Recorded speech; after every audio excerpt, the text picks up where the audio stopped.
J'abandonnerai jamais d'adorer le nom de Jésus. J'abandonnerai jamais, jamais. Shalom, frère, shalom. Bon, je sais qu'on est en direct, mais comme vous avez toujours su, notre émission n'est pas une émission conventionnelle, c'est pas une émission religieuse. On est là en famille, on discute de tel et tel thème qui touche le peuple de Dieu. Docteur, je te demanderai comment a été la semaine. Je sais qu'il fait froid. Ah oui, regarde, au début de la semaine, c'était pas mal, hein? Mais à partir d'hier, là, on a fait moins 48. C'était pas très difficile. Aujourd'hui, il fait moins 25. Je crois qu'avec les facteurs vent, facteurs éoliens, on est à moins 32, moins 33. Donc, c'est pas si facile. C'est là où je disais que, bon, quand tu viens avec ta prédication là, que la femme ne peut pas porter des pantalons parce que c'est la doctrine, mais regarde, à moins 48 degrés, je me pose la question, est-ce que vous êtes en train de rêver ou il y a quoi que ce soit? Donc, sinon, ça va. Le week-end passé, j'étais un peu grippé. Les débuts de la semaine étaient difficiles, mais maintenant, je crois que je me porte assez bien. Je me porte assez bien. Tiens, à propos de ça, docteur, il y a des gens qui sont toujours un peu étonnés d'entendre dire qu'un homme de Dieu est grippé, un homme de Dieu est malade, un homme de Dieu est indisposé par telle et telle maladie. Il y a des gens qui sont étonnés quand ils entendent ça, parce qu'ils disent que bon, voilà, généralement vous bénéficiez quand même des prières des fidèles, vous êtes des privilégiés. Qu'est-ce que vous pensez de ça, d'une telle affirmation? Non, mais en tant qu'humains, nous pensons que nous pouvons tomber malades. Mais au moins, nous sommes rassurés que cette maladie ne pourra pas nous amener à la mort. Donc, tant que Dieu ne nous a pas encore retirés sur la terre des hommes, il ne faut donc pas s'imaginer que nous allons mourir. Donc ça, c'est un fait. Et puis, en tant que serviteurs de Dieu, nous pouvons également subir des menaces de la part du diable, quelques flèches, mais au moins, nous ne tomberons pas. Donc, quoi qu'il arrive, nous allons nous relever. Donc, c'était un peu une toute petite grippe, mais sinon, ça va. Tu sais, j'ai fait le sport. Hein? Ah, okay. Donc, j'ai fait un peu de sport. Donc, je ne mange pas beaucoup trop la viande rouge. Donc, je prends du thé vert régulièrement, un peu du gingembre. Donc, je savais que je n'allais pas être cloué sur les lits. Il a suffi de 24 heures pour que je sois debout. Voilà, c'est ça. Voilà. Docteur, on a tous, enfin, du moins chez les élus, quand j'ai dit élus, c'est-à-dire que ceux qui sont choisis par le Seigneur lui-même pour pouvoir accomplir une mission, on est sur terre pour accomplir une mission bien spécifique, chacun d'entre nous. Okay. Je pense que même les non-élus, effectivement. Est-ce qu'il est vrai de penser que tant que ma mission n'est pas complétée, Dieu ne me rappellera pas. Donc la mort ne tombera pas sur moi. Est-ce qu'il est vrai de penser ainsi? Ah, mais bien sûr. Moi, j'ai toujours dit que Dieu nous a envoyés sur la terre comme des pèlerins, comme des voyageurs. Et Dieu, se regardant lui-même, il a conçu toutes choses de par lui. Et le soir, Dieu est descendu sur la terre pour nous en donner le pourquoi. Donc, tant que Dieu n'aura pas fini de nous donner le pourquoi de toute la création, nous sommes rassurés que nous n'allons pas mourir maintenant. Donc, si je meurs, c'est que le Seigneur a voulu que je sois retiré sur la terre des hommes. Ça, c'est comme ça que je crois. Et qu'est-ce qu'il arrive alors, admettant que Dieu m'a envoyé sur terre pour une mission de 40 années. Donc, ma durée de vie prévue par le Seigneur est de 40 années. Et que, bon, lors de ma 15e année, il y a quelqu'un qui se dit, bon, bah écoute, voilà, je te prends la vie. Je me fais descendre par quelqu'un. Non, mais c'est impossible. Je ne peux pas me faire descendre par quelqu'un. Hein? Bon, moi, j'ai la foi, selon que les disent les Écritures. L'âge de l'homme a été décidé de par Dieu de 120 ans. Ok? Donc, je crois que je vivrai 120 ans. Mais c'est... Mais pourquoi tu me regardes comme ça? Mais c'est ce qui est écrit dans la Bible. L'âge de l'homme sera de 120 ans. Donc, c'est ce que Dieu a décidé. Mais c'est pour dire tout simplement que je vivrai longtemps. Donc, ne vous en faites pas, je ne mourrai pas maintenant. Alors, ça, c'était simplement en guise d'introduction. Aujourd'hui, nous allons terminer le thème qu'on a commencé depuis il y a 2 semaines. Aujourd'hui, ça va être la 2e partie. Et le thème qu'on avait commencé, c'est sur la loi de cause à effet. Aujourd'hui, c'est la 2e partie. Et elle va plus être focalisée, en fait, sur les conséquences de nos actes. D'accord? Le verset phare qu'on avait pris... Le cadre, il est beau, ça. Oui, absolument. Oui. C'est pour ça que je voulais qu'on puisse mettre... qu'on mette là, au moins l'ordinateur pour nous permettre de voir grandeur nature, le cadre derrière. Nous sommes où comme ça? On est où? On est à Montréal. À l'Assemblée des Saints de Montréal. Hein? Oui. Okay. On est à la... Oui, ça c'est pour ceux qui nous suivent en direct. On est à Montréal aujourd'hui, à l'Assemblée des Saints. Et puis ça c'est le nouveau décor de notre Assemblée. Ceux qui ont l'habitude de nous visiter les dimanches vont reconnaître. Et donc je parlais de notre verset, c'est Galates 6:7. Qui dit, ne vous y trompez pas, on ne se moque pas de Dieu, c'est qu'un homme aura semé, il le moissonnera aussi. Alors, docteur, la loi de cause à effet, qui est une loi universelle, elle a été, disons qu'elle a été dictée ou créée par Dieu pour rétablir sa justice sur terre. Donc, elle est, en fait, c'est une loi divine, parmi tant d'autres, parce qu'il en existe d'autres. Donc nous allons focaliser sur cette loi-là. Alors, la première question que j'allais vous poser, est-ce que les conséquences d'une loi que moi ou quelqu'un d'autre ou vous aurez violée sont proportionnelles à l'acte qui a été posé? Est-ce que la sanction est pire pour un acte, par exemple, odieux? Ah, bon d'abord... Ou alors, donc vous voyez ce que je veux dire? Ah ouais, je comprends. D'abord, pour répondre à cette question-là, il faut d'abord que l'on soit capable de comprendre la loi de la multiplication. Ah, c'est très très important. Pour saisir la loi de la multiplication, il faut visiter le livre de Genèse, dans son chapitre 1er et son chapitre 2. Où le Seigneur dit que chaque espèce... Je voudrais quand même qu'on lise cette écriture-là. Ah oui. Ok, donc...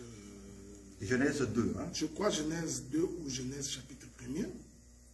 Je veux quand même trouver l'écriture. Voilà, nous sommes dans le livre de Genèse chapitre 1er d'abord. Ok. Puis Dieu dit que la terre produise, je m'excuse, de la verdure, de l'herbe portant de la semence, des arbres fruitiers, donnant des fruits selon leur espèce. Ok? Donc, toutes les semences, toutes les herbes, tous les arbres devraient se reproduire, c'est ça la loi de la multiplication, devraient se reproduire selon leurs espèces. Vous prenez Genèse chapitre 6, verset 20. Des oiseaux selon leurs espèces, du bétail selon leurs espèces, et de tous les reptiles de la terre selon leurs espèces, 2 de chaque espèce. Voyez-vous? Je rentre encore, toujours dans le livre de Genèse, lorsque le Seigneur est en train de parler à Adam et à Ève. Nous allons également lire cette écriture-là, toujours dans le livre de Genèse. Chapitre 1er, le verset 22. Dieu les bénit en disant, soyez féconds, multipliez-vous, c'est la loi de la multiplication, c'est très important. Je reviendrai sur ces choses si Dieu nous prête vie, parce que beaucoup de gens ne comprennent pas que les principes de Dieu procèdent par la multiplication et non par l'addition. Ok? Donc 1 plus 1 égale 1, ce n'est pas de l'addition, c'est de la multiplication, selon les principes de Dieu. Donc, remplissez les eaux des mers, et que les oiseaux se multiplient sur la terre. Genèse chapitre 1er, verset 28. Dieu les bénit, Dieu leur dit, soyez féconds, multipliez, remplissez la terre, assujettissez, dominez sur le poisson de la mer, sur les oiseaux du ciel, sur tout animal qui s'émet sur la terre. Donc, c'est un principe de la multiplication. Donc, cette écriture cache la pensée de ce qu'un homme aura sémé, il le récoltera. Alors, selon les principes de Dieu, on ne récolte que plus que ce qu'on a sémé. D'accord. Donc, c'est un principe de Dieu, tu ne peux pas échapper. Donc, tu sèmes 2 semences, tu ne peux pas en récolter 2. Tu ne peux en récolter que plus que 2. C'est très important. C'est pourquoi, quand la Bible dit qu'on ne se moque pas de Dieu, c'est qu'un homme aura semé, il les moissonnera. Donc, tu sèmes peu. C'est écrit dans la Bible. Tu moissonneras peu. Tu sèmes beaucoup, tu moissonneras beaucoup. Faites attention. Parce que selon les principes naturels de Dieu, là je suis dans les livres de 1 Corinthiens, on va lire également ça. Parce que si tu as des difficultés, allons lire 1 Corinthiens. 1 Corinthiens chapitre 11. Je vais donc lire 1 Corinthiens 11. Hein? Oui, chapitre 11. Je vais commencer par le verset 13. Il est écrit, jugez-en vous-même, est-il convenable qu'une femme prie Dieu sans être voilée? La nature elle-même ne vous enseigne-t-elle pas que c'est une honte pour l'homme de porter de longs cheveux? Je réponds. La nature elle-même ne vous enseigne-t-elle pas? Donc, l'apôtre Paul nous fait comprendre que si l'on veut de fois comprendre les choses de Dieu, il faut aller consulter la nature. Laissez-moi ajouter notre écriture parce que j'ai l'impression que j'ai beaucoup d'écritures qui me viennent à l'esprit. Attendez, je crois que c'est dans les livres des Romains. Je voudrais chercher notre écriture dans les livres des Romains. Voilà. Romains chapitre 1er, le verset 19 et 20. Car ce qu'on peut connaître de Dieu est manifesté par eux. Dieu le leur ayant fait connaître. En effet, les perfections invisibles de Dieu, sa puissance éternelle et sa divinité, se voient comme à l'œil depuis la création du monde. Quand on les considère dans ces ouvrages, ils sont donc inexcusables. Donc, quand on consulte la nature, on comprend les principes de Dieu. Or, selon la nature, tu sèmes peu de grains, tu en moissonneras beaucoup. Ça ne peut pas être autrement. Peu, tu en moissonnes beaucoup. Toujours. C'est un principe de Dieu. Mais je vais, cette écriture-là, celui qui moissonne peu, moissonnera, qui sème peu, moissonnera peu, celui qui sème beaucoup, moissonnera beaucoup. Nous allons prendre cette écriture-là parce que ça n'a rien à voir avec la loi de cause à effet. Ok, d'accord. Aucun rapport. Ok, d'accord. C'est pourquoi j'ai toujours dit, quand tu veux expliquer l'écriture, il faut réaliser le contexte pour bien comprendre le sens de ce que nous disons. Donc, c'est ce que je disais, je crois, hier, pendant la prière de jeûne que nous avions, pendant les moments d'exhortation, j'ai dit, c'est lui qui vole, il récoltera les vols au centuple. On va te voler. Okay?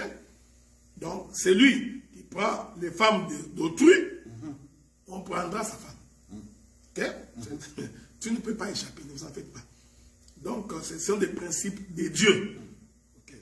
Voilà pourquoi l'apôtre Paul nous recommande, il dit, si c'est possible, faites du bien à tout moment. Okay? Donc, si c'est possible, ne posez que des bons actes. C'est comme ça que j'avais dit une fois ici. Si quelqu'un te dit que j'étais bon, tu vois, les gens m'ont rendu ceci, je suis devenu mauvais à cause de... C'est faux. Il était mauvais. C'était un hypocrite. Oui, il a simplement récolté. Oh ouais, il a tout simplement récolté ce qu'il fait. Donc, un homme bien continuera à faire du bien. Et je te rassure que Dieu te fera toujours du bien, d'une manière ou d'une autre. Donc, un voleur, il récoltera les fruits du vol. Il en récoltera beaucoup. Alors, Jésus, quelqu'un vient poser la question à Jésus. Nous avions, ça c'est Pierre, hein? Nous avions tout abandonné, blablabla. Nous t'avions suivi. Jésus répond, d'abord dans ce siècle ici, vous récolterez au centuple. Ok? Donc, le principe est que tout acte que l'on pose, les dividendes doivent être beaucoup plus grands que l'acte qu'on a posé. Voilà. Il faut faire attention d'enfreindre, peut-être parce que si vous pensez que, oui, mais bon, j'ai commis qu'un petit péché, en réalité, vous risquez d'avoir des conséquences qui vont même vous dépasser. Mais effectivement, toi, tu pourras te dire par toi-même que ça ne représente rien. C'était toute une petite chose. C'est pourquoi, des fois, quand les seigneurs t'inspirent, si t'instruisent, il faudrait être très prudent. Okay? Ouais. Donc, la Bible dit que s'il n'y a pas, par manque de prudence, par défaut de prudence, le peuple tombe. Nous en avons l'interprétation, mais naturellement aussi, dans la vie, il faut être prudent. Quand on n'est pas prudent, eh bien, les dégâts peuvent arriver. Voilà un petit mensonge de rien du tout que j'aurais fait peut détruire toute une ville. Ah, mais bien sûr. Donc, quelque chose d'anodin risquerait de vous compliquer la vie pour rien. J'étais en train de le dire hier pendant la prière. J'ai dit, bon, quelqu'un peut avoir avorté. Ok? Dans ta jeunesse, tu as avorté. Bon, la personne qui t'a fait avorter, il est possible qu'il ait très mal commis cet acte-là. Bon, ça fait 15 ans, 20 ans passés. Mais tu t'es marié et puis tu viens te rendre compte que tu es incapable de concevoir. Mais c'était un acte probablement pour toi qui était anodin. Un acte probablement que tu as oublié. Si je voudrais d'ailleurs profiter pour dire que il y a des délivrances pour que ça arrive dans la vie d'un enfant de Dieu, il doit confesser. J'ai même donné quelques exemples. Donc celui qui a fréquenté la maison d'un marabout, d'un féticheur, des sciences occultes, un homme comme ça, s'il ne confesse pas ouvertement devant un serviteur, il est possible qu'il soit encore lié. La malédiction. Une femme qui a fait des avortements dans sa jeunesse, plusieurs fois, peut également être bloquée dans sa maternité. Alors, il faudrait qu'elle confesse pour qu'elle puisse en sortir. On va revenir sur justement les conséquences et les réparations. On passe à la question suivante. Je la formule comme si l'homme se comporte quelquefois comme si les lois de Dieu n'existaient pas. Tu vois, ou comme si ces lois n'avaient aucune incidence sur lui. Il peut mentir, il peut tuer, commettre des actes odieux en toute impunité. Est-ce que c'est par ignorance ou vraiment c'est parce que il prend... Il y a une chanson ivoirienne qui dit Dieu n'est pas Gaou. Est-ce que c'est par ignorance ou bien il prend vraiment le Seigneur pour un Gaou? Mais c'est quoi ça, Dieu n'est pas Gaou? C'est-à-dire que Dieu n'est pas Gaou, Dieu n'est pas... On ne se moque pas de Dieu, c'est ça que ça veut dire. Okay.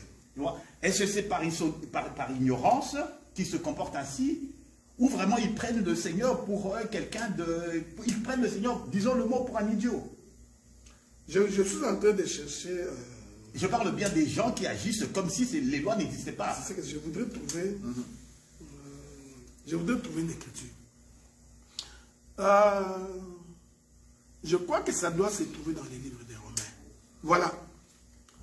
Je prends les livres des Romains. Romains chapitre 2,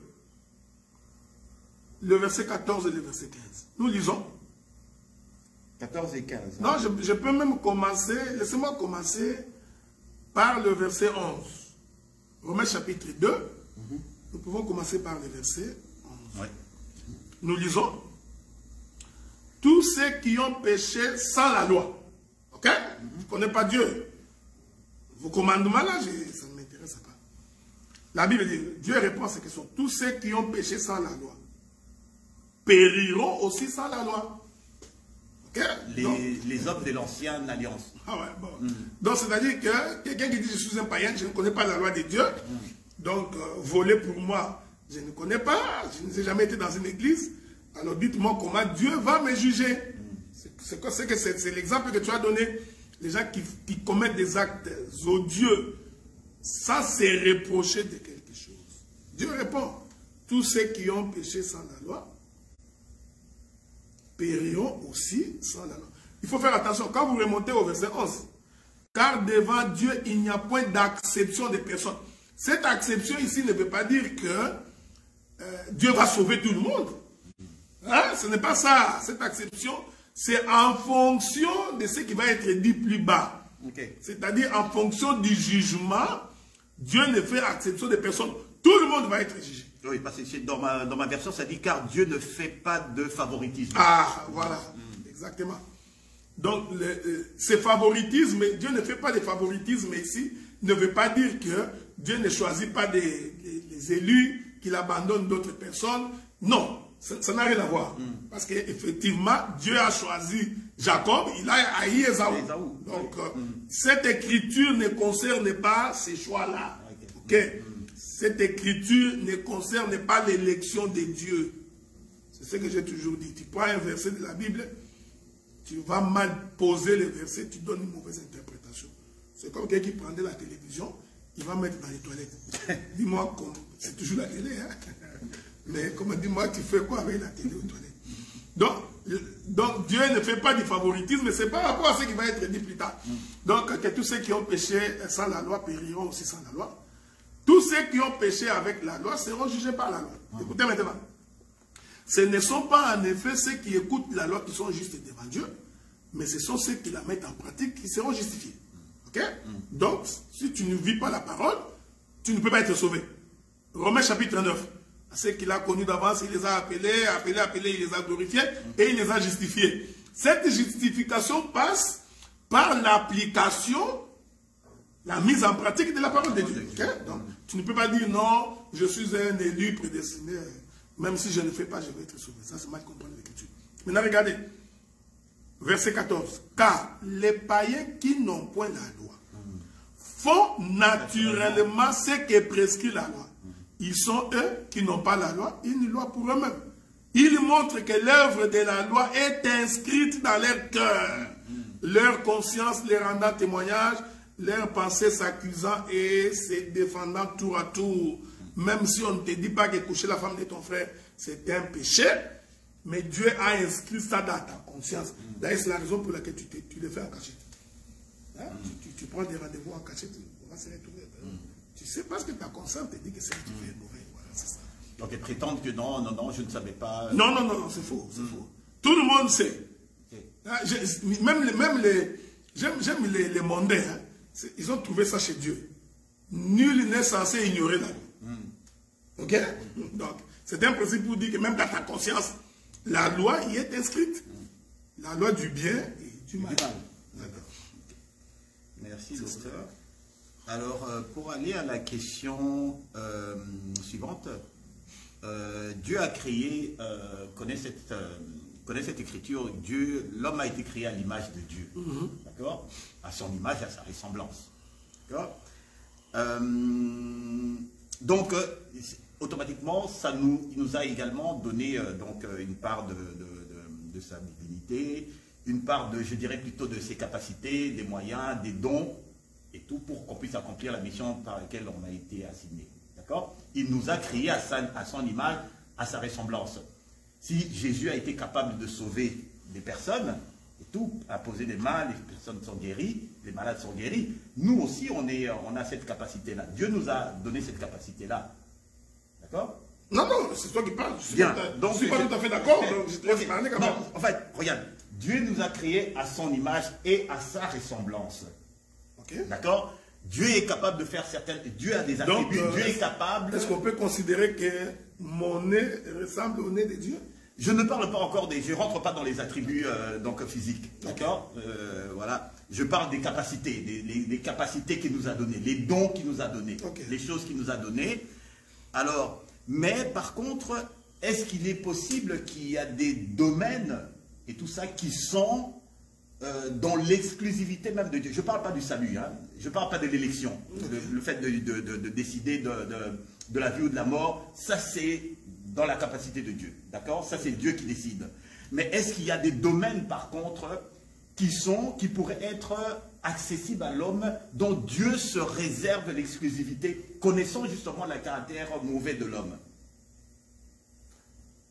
Bon, d'abord... Est-ce qu'il a mis certaines restrictions pour certaines personnes parce qu'ils savent que ces personnes-là sont mauvaises dans leur nature? Non, mais le problème, c'est que, tu vois, parce que, d'abord, tes prémices me posent un problème pour avancer, hein? Parce que c'est comme si tu es en train de me piéger. Non, je dis c'est comme si. Je dis c'est comme si. Je me pose la question. Non, je me pose la question. Je suis en train de me poser la question. Est-ce que Dieu pourrait mettre exprès des barrières pour certaines personnes, connaissant leur nature mauvaise? C'est-à-dire qu'il sait que cette personne-là, si on lui donne un pouvoir illimité, il est capable de faire un mal de manière illimitée. Est-ce que Dieu pourrait procéder comme ça? Ça, c'est dans la pensée humaine. Ah, mais non. D'abord, je ne crois pas que Dieu peut donner à quelqu'un un pouvoir pour qu'il en fasse un mauvais usage. Voilà. Je ne sais pas si vous comprenez. C'est-à-dire que Dieu ne peut pas choisir un vase méchant et lui donner le pouvoir, parce que comme la nature de l'homme elle est mauvaise, cet homme ne pourra faire que du mal. Donc... Ben, je ne sais pas, mais Hitler avait des pouvoirs illimités. Il avait des pouvoirs, quand même, avec son parti, il avait des pouvoirs immenses. Mais Hitler, c'est un démon. Okay? Il faut quand même reconnaître que son esprit était tordu. C'est de ça que je parle. Exactement. Donc ce n'est pas Dieu. C'est là où j'ai... Quelqu'un a permis qu'il puisse arriver là où il est arrivé. Oui, oui, mais c'est ce que je suis en train de te dire. C'est-à-dire que c'est là où je t'ai dit qu'il fallait que nous nous mettions d'accord sur ce que nous appelons l'homme qui ressemble à Dieu. Okay. Voyez-vous? Donc ce n'est pas le souffle que nous avons. Parce que même les chèvres ont des souffles. Quand la parole dit l'homme a été créé à l'image de Dieu, on parle de quel homme? On parle de toute la création, je veux dire, je ne parle pas des animaux, on parle de toute la création, ou on parle principalement de ceux qui sont appelés enfants de Dieu? Bon, je voudrais quand même scandaliser quelqu'un, ok? Donc, je voudrais quand même scandaliser quelqu'un, parce que l'homme créé à l'image de Dieu, en tout cas, ce n'est ni toi, ni moi, tel que je suis physiquement là. Ok. Essayons de répondre... On ne parle pas de nous. Non, essayons de répondre avec les Écritures, je crois que ça va être plus mieux, ok? C'est ce qui fait notre force, nous répondons selon les Écritures.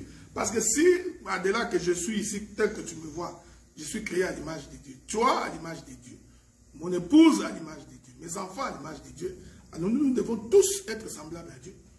Donc nous devons tous nous ressembler. Donc il faut faire très attention quand vous lisez les Écritures. Ok, alors qu'est-ce que en profondeur Dieu veut dire? Je prends les livres de Colossiens, le chapitre 1er. Colossiens, hein? Je prends, oui, prenons Colossiens, chapitre 1er. Nous lisons. Si vous voulez, vous pouvez commencer par les versets 12, 13, 14. Hein? Hein? Bon, est-ce que vous voulez que nous commencions là-bas? Bon, commençons là-bas pour une meilleure compréhension. Nous commençons. Verset 12. Rendez grâce à Dieu, rendez grâce au Père, qui vous a rendu capable d'avoir part à l'héritage des saints dans la lumière, qui nous a délivrés de la puissance des ténèbres et nous a transportés dans le royaume du Fils de son amour. Les Écritures répondent à ces questions-là. Ok? Livre de Matthieu nous dit, celui-ci est mon Fils bien-aimé, en qui j'ai mis toute mon affection. Dieu parle de Jésus-Christ. C'est lui le Fils de Dieu. C'est important. Donc quand la Bible dit, nous a transportés dans le royaume du Fils de son amour, le Fils de son amour ici c'est Jésus. Ok, continue. Je continue. En qui nous avons la rédemption et la rémission des péchés. Il est l'image du Dieu invisible. Bon, retournons dans la création. Dieu dit, créons l'homme à notre image selon notre propre ressemblance. L'homme que Dieu avait créé, c'était l'image du Dieu invisible. Paul répond à la question. Ce n'est pas nous, c'est Paul qui répond. Il lui démontre que cet homme-là qui a été créé à l'image du Dieu invisible, c'était Jésus-Christ. Donc cet Adam-là, c'est pourquoi j'ai toujours dit que quand quelqu'un ne saisit pas les Écritures, c'est très dangereux. Donc cet Adam-là que Dieu manifestait dans la création, c'était l'image de son propre Fils, donc c'était l'image de Jésus. Donc l'homme qui ressemble à son Père, Ce n'est pas nous. C'est pourquoi tu vois Paul dit, c'est Jésus, c'est Dieu là, c'est Jésus, c'est Dieu nous a transportés. C'est-à-dire que nous les devenons en Christ. En Christ Jésus. Voyez-vous? Mais en réalité, l'image de Dieu, j'ai beaucoup d'écritures, je vous en donnerai plusieurs. L'image de Dieu, selon les Écritures, cet Adam-là, en réalité, c'était le Seigneur Jésus-Christ. Le premier Adam. Ouais. L'homme qu'on a créé, parce que c'est le verset que tout le monde utilise. Hein? Dieu nous a créé à son image. Mais vous référez à quelle écriture? À l'écriture de Genèse. Ok? Je donne, j'en ai beaucoup de vous en faites, j'en ai plein. Prenons une autre écriture.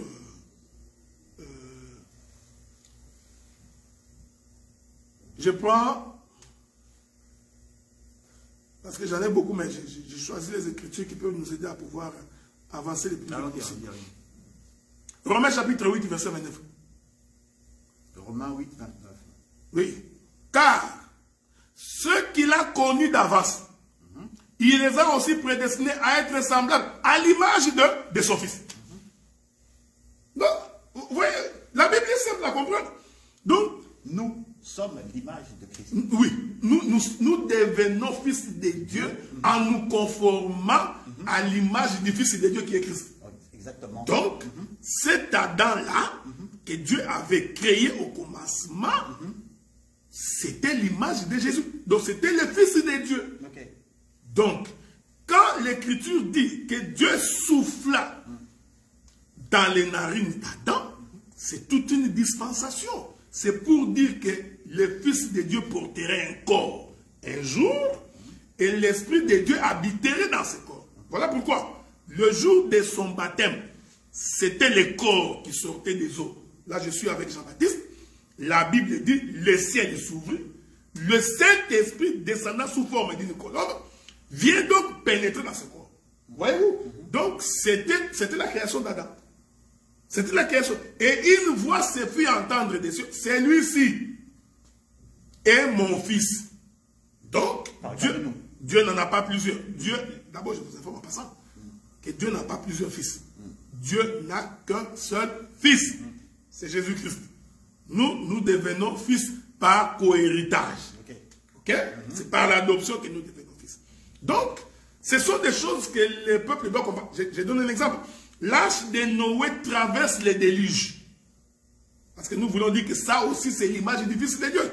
L'arche de Noé traverse les déluges. Quand l'arche de Noé est en train de traverser les déluges, et qu'après 40 jours, cette arche-là vient se poser sur les montagnes d'Arara, plusieurs montagnes, c'est quand même étonnant comment un seul arche peut se poser sur plusieurs montagnes. Donc nous comprenons que ça, il faut avoir l'interprétation. L'arche vient se poser sur les montagnes d'Arara. Mais cette arche-là, qu'est-ce qu'il a fait? Il a survécu aux eaux. Oui. Ok? C'est l'image de la terre qui sort des eaux le 3e jour. Voyez-vous? Maintenant, quand cette arche sort et se pose sur les montagnes d'Arara, Noé ouvre une fenêtre, il envoie, je vais vous dispenser des corbeaux. Ok? C'est pas ce qui m'intéresse. Parce que les corbeaux sont partis, sont pas revenus. Et puis, quand vous voulez, je vous dis toujours redescendre. Je vais descendre. Dans les cadres de l'émission. Je vais descendre. Parce que sinon, tu vas te perdre tout le monde. Donc, je vais descendre. Donc, le corbeau, ça va, jusqu'à ce que le corbeau n'est plus revenu. C'est une dispensation. Ok? Alors, il va envoyer la colombe. La colombe va ramener les témoignages de l'olivier. Ok? Prends la feuille d'olivier. C'est ce vol-là que la colombe fait avec la feuille d'olivier pour venir poser cette feuille-là sur l'arche. C'est ça le baptême de Jésus avec Jean-Baptiste. Le ciel s'ouvrit, le Saint-Esprit descendant comme une colombe. C'est ça, la colombe qui voyage avec la feuille d'olivier. Il vient poser sur l'arche. Quand il pose sur l'arche, c'est pour dire, c'est lui-ci est mon fils bien-aimé à qui j'ai mis tout le monde en fonction. Écoutez-les. Donc, vous comprenez? C'est lui qui a reçu la puissance de Dieu illimitée, c'est Jésus-Christ. Donc, ce n'est ni moi ni toi. Nous tous ici, quelle que soit la manière dont tu seras rempli du Saint-Esprit, tu n'auras pas la totalité de la puissance de Dieu. Impossible. C'est lui qui a toute la puissance. C'est le Seigneur Jésus-Christ. Et les Écritures sont les jours. En lui habita corps, j'aime cette écriture, sinon je te vois. Lisons ça, pour édifier nos bien-aimés. C'était le livre de Colossiens. Je crois que c'est... J'ai beaucoup, je prends Colossiens chapitre 3. Je prends Colossiens chapitre 2. 2 ou 3? Non, je crois que c'est le chapitre 3, je crois. Je voulais d'abord lire une écriture là-bas. Ensuite, nous pouvons continuer. Quand vous prenez Colossiens chapitre 3, le verset... souffrez, hein? Je suis en train de souffrir. Je voudrais vraiment trouver cette écriture-là parce que ça va nous aider à pouvoir avancer calmement, ok? Donc, où le Seigneur dit qu'en lui habita corporellement toute la plénitude de la divinité, ok? Donc, c'est une écriture que je suis en train de chercher. Je vous ai toujours dit que je n'aime pas bloquer les versets. Ça me fait mal à la tête.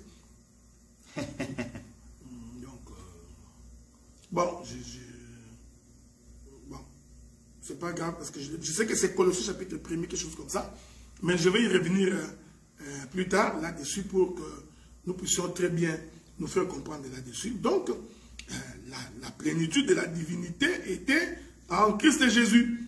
Colossiens 2,9. Voilà, Colossiens 2,9. Okay? Donc, nous pouvons lire ça pour nos bien-aimés. Colossiens chapitre 2. Le verset 9, nous lisons au nom de Jésus. La Bible dit ceci. Voilà, verset 8. Prenez garde que personne ne fasse de vous sa proie par une philosophie, par une vaine tromperie, s'appuyant sur les traditions des hommes, sur les rudiments du monde, et non sur Christ. Car en lui habite corporellement la plénitude de la divinité. Okay? Donc, bon, voilà. C'est pour dire que cet Adam-là, qui a été créé au premier jour, au 6e jour de la création, cet Adam-là, c'était l'image de Jésus-Christ. Ce n'est ni toi, ni moi, ni... Maintenant, s'il y a des gens qui ont des questions, dites-nous comment Adam mangeait les fruits. Nous pouvons démontrer par les Écritures comment est-ce que cela est possible. Okay. D'accord. Donc, en fait, créons l'homme à l'image de Dieu, à notre ressemblance, à notre image, à notre ressemblance. Ce n'est ni toi, ni moi. Non, Dieu... Nous sommes scandalisés. Je pense qu'on est beaucoup à être scandalisés. Non, mais regardez.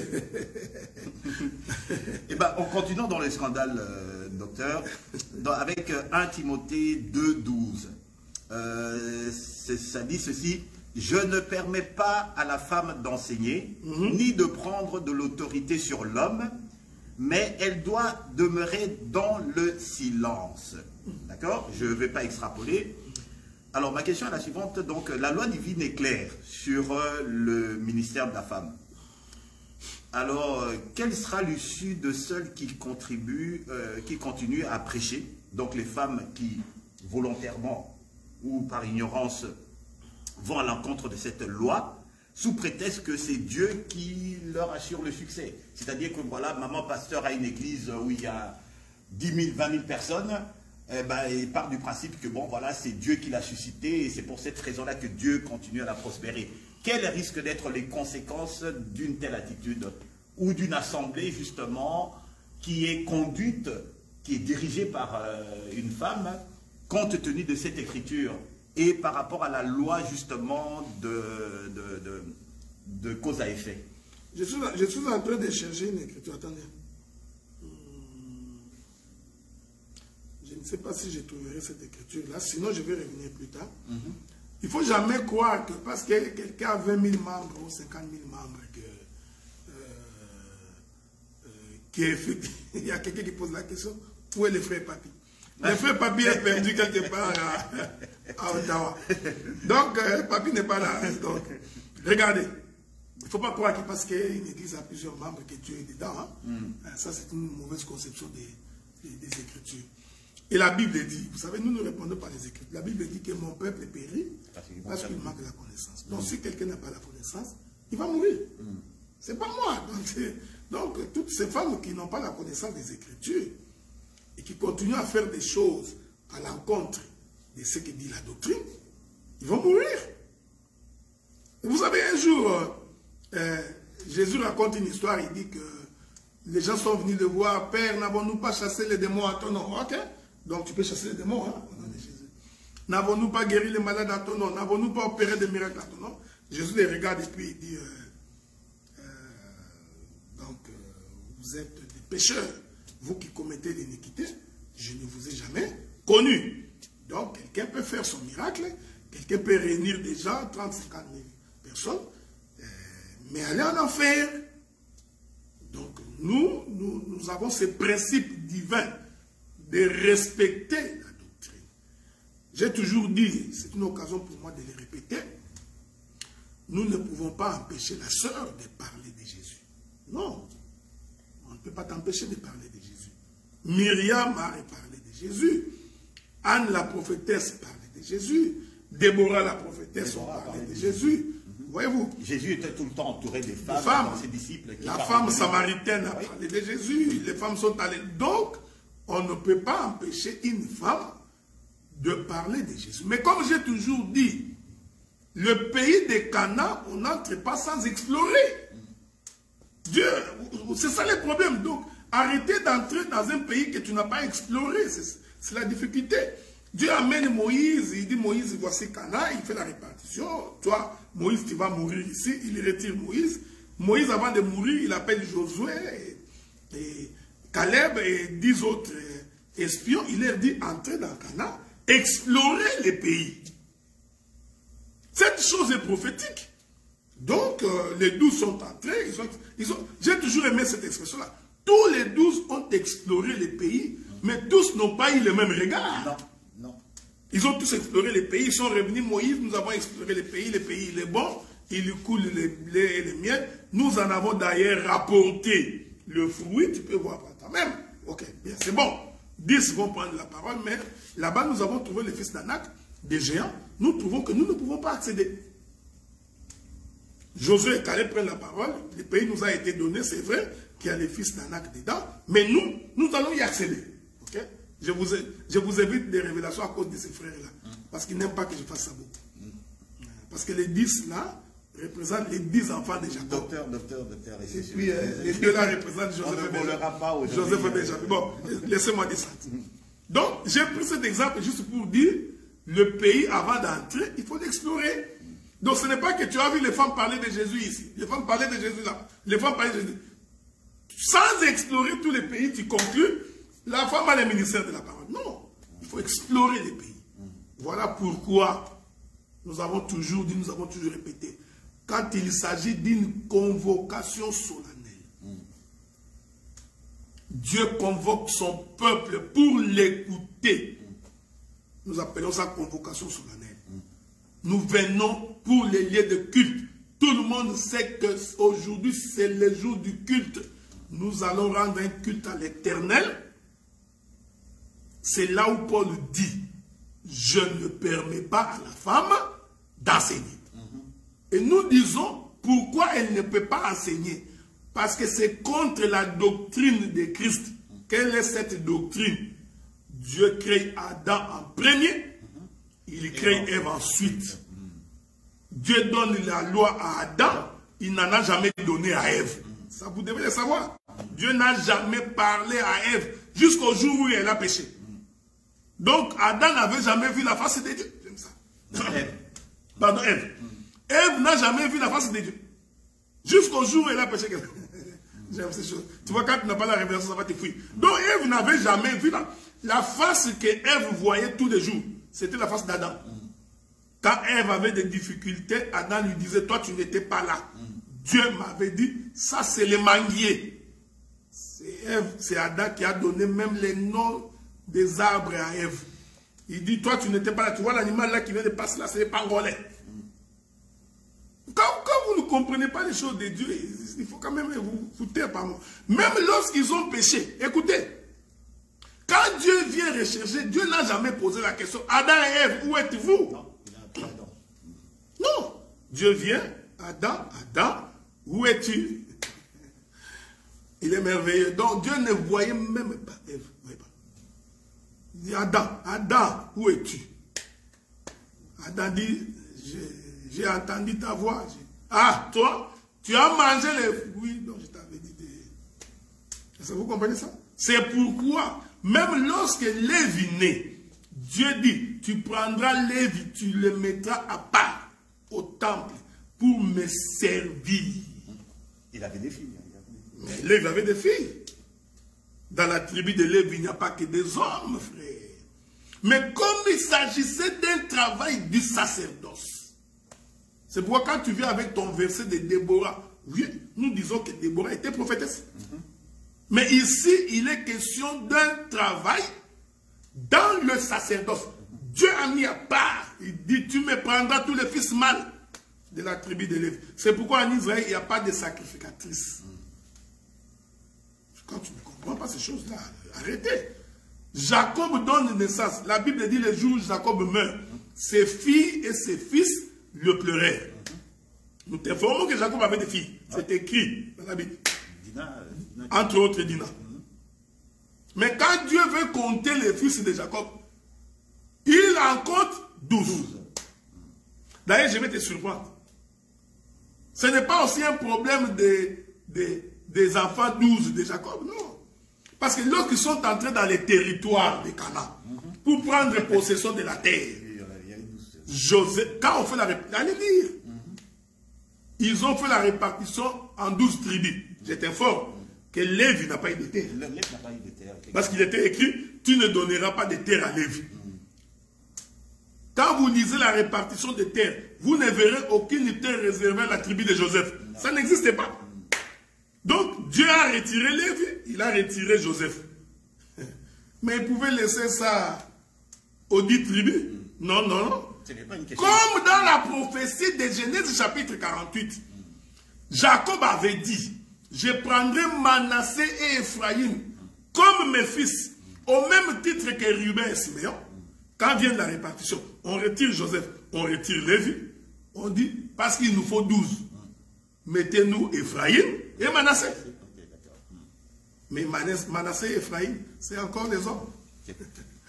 Donc ce n'est pas une question de sexisme, non. Ce n'est pas une question, comme disent certains, que non, il y a deux écoles de pensée et il y a certainement une des écoles qui interprète mal les Écritures. C'est ça. Donc notamment les assemblées des saints interprètent mal les Écritures et tout. Non, c'est vraiment prophétiquement que cette loi a été donnée par Dieu, quoi. Mais le frère Guilain qui pose la question, est-ce que ces femmes-là pêchent vraiment? Nous disons oui, elles pêchent vraiment. Et il y aura des conséquences. Mais oui, parce que l'ignorance est un péché. La Bible dit que mon peuple périt parce qu'il manque la connaissance. Or, la mort, c'est la conséquence du péché. Ils pêchent.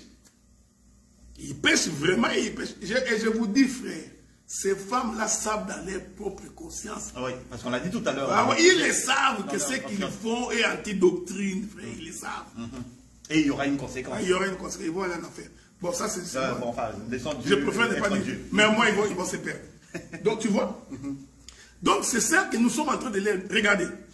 Même lorsque Dieu dit aux enfants d'Israël, puisque vous ne donnerez pas de terre aux enfants de Lévi, alors dans chaque territoire, vous mettrez des villes de refuge. Ok? Les villes de refuge seront réservées aux fils de Lévi. Mais pas les filles. C'est important ce que je dis. Les villes de refuge seront réservées aux Lévites. Vous allez y ajouter 42 banlieues. Parce qu'il y avait 6 villes de refuge plus 42 banlieues. La totalité fait 48. Ça, c'est une question d'examen. Nous répondrons au jour du Seigneur. C'est une question d'examen. Hein? Donc, tu vois, l'évangile est bon. Donc, quand celui qui a commis le péché involontaire, je suis en train d'expliquer ces choses ici, à Ottawa et à Gatineau, les péchés involontaires constituaient à tuer quelqu'un. Hein? Il faut faire très attention. Selon la vie de refuge, celui qui commet un péché involontaire, c'est un meurtrier. Il dit, lorsque quelqu'un aura tué son concitoyen involontairement, il va fuir. Mais quand il fuit, avant d'entrer dans la ville de refuge, il ne croise pas une sacrificatrice. Comment vous ne respectez pas les choses? La Bible dit qu'il trouvera un sacrificateur devant la porte qui doit l'écouter avant de le faire entrer. Mais cela ne veut pas dire que les femmes ne peuvent pas parler de Christ. Vous pouvez parler de Christ. Dans vos bureaux, dans vos maisons, dans vos réunions du travail. Écoutez, parlez de Christ. Donc, dans vos chambres, même en tant que président de la République, tu peux parler avec tes collègues dans la présidence de Christ. Mais quand nous nous assemblons, Israël, quand nous nous assemblons, non. La femme ne peut pas se mettre debout parce qu'il n'a pas l'enlèvement. Il n'a pas la pression de l'enlèvement.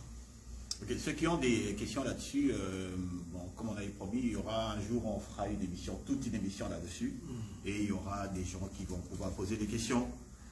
Ma question suivante est telle que suit, la sorcellerie. On parle souvent des sorcelleries dans les milieux artistiques, les musiciens, les artistes, bon, les chanteurs, des hommes de renommée également, dans les églises également. Des églises, on a vu des pratiques qui tiennent vraiment des actes de sorcellerie. Ah, ça j'aime cette question. Oui. Dans les entreprises, pour avoir une promotion, pour déstabiliser le directeur, pour prendre sa place, etc. Enfin, des choses de ce genre. Et souvent, pour ces gens-là, pour se maintenir, d'accord? C'est-à-dire qu'ils arrivent, et tout, à avoir une position en faisant recours à la sorcellerie. Donc, ils font des rituels, des rituels de sorcellerie, des pratiques, etc.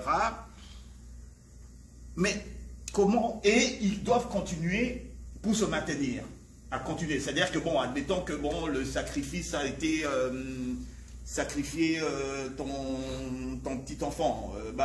Pour se maintenir, ils doivent continuer à faire ces genres de pratiques. Maintenant, ma question est la suivante. Comment est-ce que Dieu perçoit ce genre de situation? Est-ce qu'il laisse faire?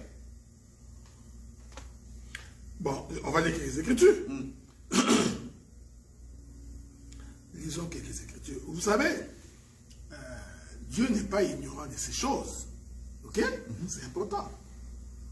Et pourtant, et aussi, si quelqu'un comprend la prophétie de la Bible, parce que la Bible elle-même, d'abord, dans toute son entièreté, est une prophétie. Ok?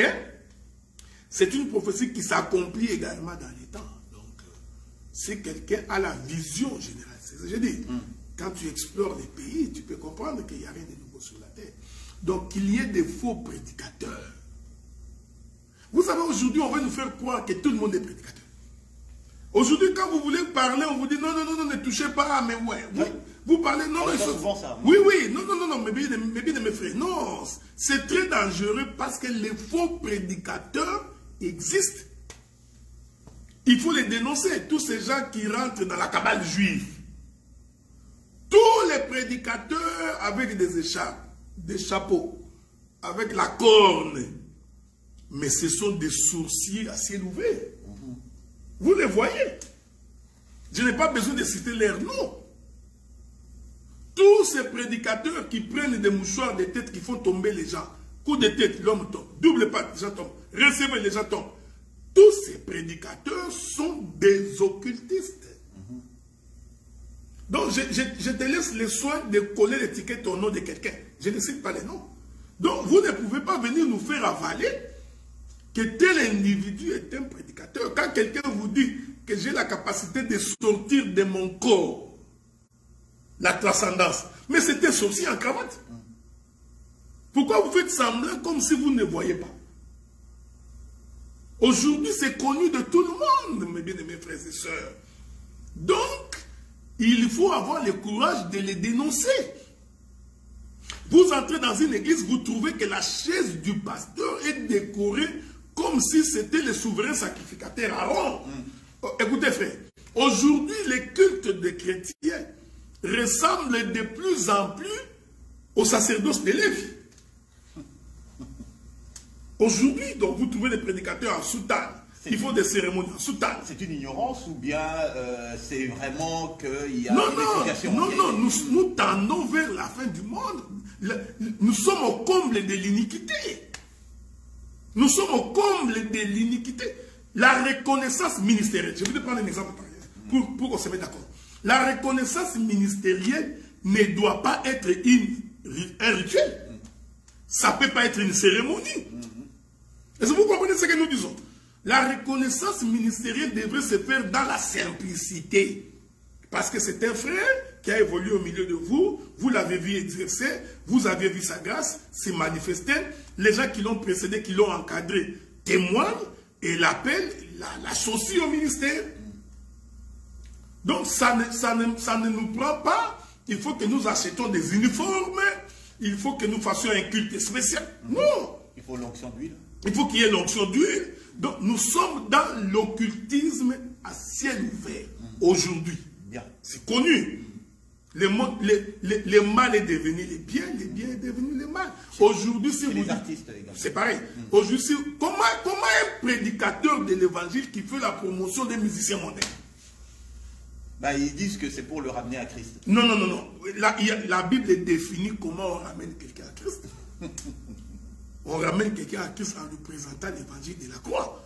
Que Christ est mort, ressuscité pour que tu abandonnes la vie du péché. Et quand on ne flatte pas, vous chantez les musiciens pour qu'ils vous donnent de l'argent. Les prédicateurs citent les noms des musiciens parce qu'ils leur donnent de l'argent. Un prédicateur qui est ami de Fali, mais entre nous, je n'ai rien contre cet homme-là, c'est sa vie, mais par rapport à ma confession de la foi, c'est un païen. Et moi, je ne peux pas faire sa promotion. Les chrétiens d'aujourd'hui, ils dansent les chansons mondaines, ils chantent les chansons mondaines. Il y en a d'autres qui ont cessé de chanter Fali, mais ils chantent Rihanna, c'est Rihanna. Mais vous voyez, c'est ce qui fait mal aujourd'hui, c'est parce qu'en fait, il y a quelque temps, les gens pleuraient pour leurs péchés. J'ai commis un péché, je viens dans la maison du Seigneur, je viens au culte, je pleure amèrement parce que j'ai commis une erreur. On sent la douleur de la repentance. On sent la douleur. Mais aujourd'hui, non, tout le monde est à la recherche de la bénédiction. On ne s'occupe plus, alors pas du tout, de l'état d'âme des gens. Donc... Vous recommanderez la cure d'âme?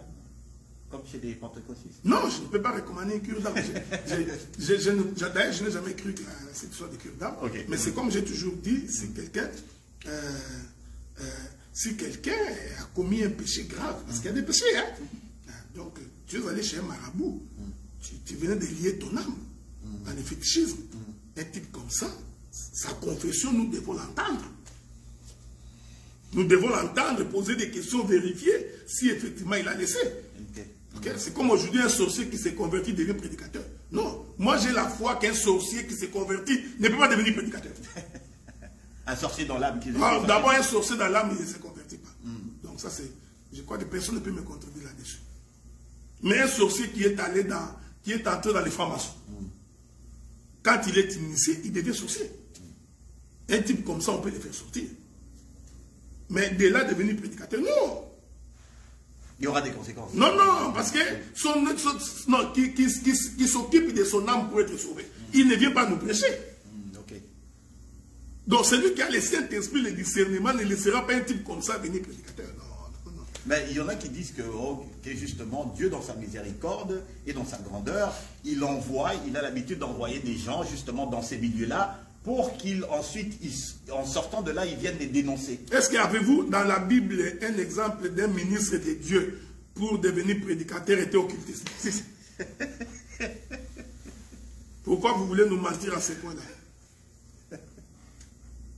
Quel est ce ministre de Dieu? Toute votre Bible, qui était d'abord occultiste et qui est devenu prédicateur. Nous sommes infiltrés par des serviteurs des démons. Ça y est, bien, c'est pourquoi j'ai toujours dit ceci. Restez attachés à la vie de la prière. Et la rigueur dans la doctrine. Un type mauvais ne résistera pas. Un type qui est plongé dans le satanisme ne peut pas résister. Parce que vous les dénoncerez toujours. Regardez, observez vous-même aujourd'hui. Combien de prédications sur la repentance? Si nous faisons une publication sur le péché, les commentaires sont à lire. Tu verras 2-3 commentaires.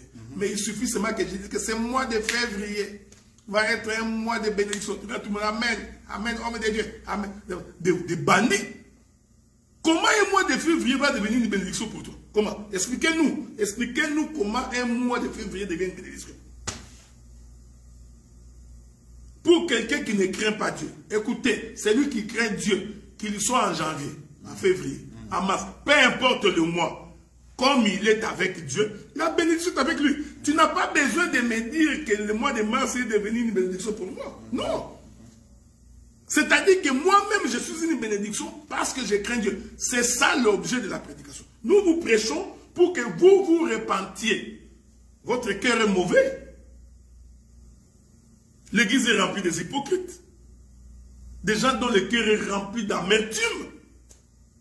Les gens qui cherchent la guérison, mais qui ne se convertissent pas. C'est comme ces femmes-là qui sont venues s'accrocher à un seul homme. Ils disent, écoutez, fais-nous porter juste ton nom. Mais laissez-nous nous habiller avec notre propre vêtement. Laissez-nous manger notre propre pain. C'est-à-dire qu'on les appelle chrétiens. Mais les actes qu'ils posent n'éprouvent en rien qu'ils sont chrétiens. La manière dont ils s'habillent n'éprouve en rien qu'ils sont chrétiens. Je n'ai jamais vu des prédicateurs qui insultent. Cette génération est mauvaise. Une génération perverse. Un homme de Dieu qui insulte, il injurie en public. Et il est tout à fait calme. Nous avions pris l'option. On aura l'occasion d'en parler ça. Il faut sortir du communautarisme. C'est une gangrène qui empêche l'expression de la foi. C'est comme ça que les gens sont en train de se couvrir dans les mal. Non. Donc, aujourd'hui, c'est pourquoi je voulais vous lire. Parce que beaucoup de gens pensent que nous mentons. Lisons quelques écritures. Je vous en donnerai beaucoup, mais on va lire quelques-uns. Nous prenons le livre de 1 Pierre. 2 Pierre. 2 Pierre. 2 Pierre, chapitre 2, premier verset. Lisons. Vous êtes à la maison, lisez. Premier et deuxième. 2 Pierre, chapitre 2, premier verset. La Bible dit ceci. Il y a eu parmi le peuple, pourquoi vous ne voulez pas comprendre? Il y a eu parmi le peuple des faux prophètes qui disent des choses que Dieu ne leur a pas dites. Qui disent des choses que Dieu n'a pas ordonnées. Des choses qui montent dans leur propre cœur, selon leurs propres convictions. Ils en savent et ils en sont conscients. Ils mentent au nom de Dieu. La Bible dit que lorsque quelqu'un aura dit une chose que moi, l'Éternel, que je n'ai pas dit, que cet homme-là soit lapidé. Dieu nous a dit que tu vas te marier cette année. L'année finie. L'homme n'est pas marié, la femme n'est pas mariée. Mais vous laissez cet homme-là au milieu de vous que c'est un prophète. On ne le lapide par la parole. Non, il faut le lapider et dire que toi, tu n'es pas un prophète. Par la parole, oui. C'est pourquoi une église organisée, quand quelqu'un vient et fait une prophétie, écrivez la prophétie. Et la Bible nous recommande justement de ne pas prêter foi à toutes les prophéties. Je vais lire ces choses-là. Donc, bien aimé, arrêtons ces blagues-là. Okay? Arrêtons. Même si tu vas rester seul, reste seul. Donc, il y a les faux prophètes. La Bible dit qu'il y aura parmi vous des faux prophètes. Il y aura parmi vous des faux docteurs. Donc, les faux existent, frères. Écoutez. Qui introduiront des sectes pernicieuses. Mets la main dans ta poche. Mets la main dans ta poche. Pourquoi? L'argent sort. Voilà moi. Des sectes pernicieuses. Ils te touchent comme ça. Les crapauds sortent de ton ventre. Alors qu'en Chine, on mange les crapauds. Les grenouilles. Tu vois tes aventures là. Tu vas les faire ça en Chine. Mets la main dans la poche. Tu mets les cancrelats sortent. Mais on mange les cancrelats en Chine. D'ailleurs, il a été démontré aujourd'hui qu'il y a beaucoup plus de protéines chez les insectes que chez les animaux. Des faux prédicateurs. Allez au verset 2, docteur. 2 Pierre chapitre 2. Ouais. Je suis en train de continuer. Okay. Écoutez ce que la Bible dit. Qui introduiront des sectes pernicieuses et qui renia les maîtres qui les a rachetés, attireront sur eux une ruine soudaine. Je continue. Verset 2. Le verset 2. Plusieurs les suivront. Est-ce que vous êtes étonnés?